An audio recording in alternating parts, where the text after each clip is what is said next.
The idea that because a few militants were near an UNRWA school somehow justifies artillery shell hitting that school and killing children sleeping by the sides of their parents seems to me, at any rate, as a citizen of the world and not necessarily an expert in international law, completely unconscionable. And I think the very fact that we have seen the quite proper revulsion of the world, given the carnage that we saw, not just in Jabalia, but last Thursday in Beit Hanun, I think says something about the way that these arguments are stacking up.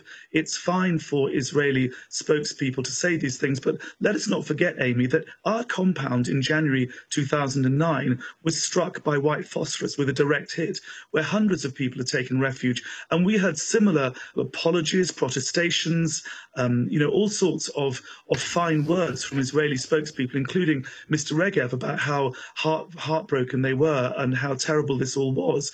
And here we are 5 years later with exactly the same parties hitting directly UN safe areas which are full of civilians. And, one might also ask Mr. Regev about the pinpoint nature of these strikes, because if it is that nearly 2/3 of these civilians are being struck in pinpoint strikes, one seriously has to wonder about the technology of the Israeli army and indeed the methodology behind their targeting techniques.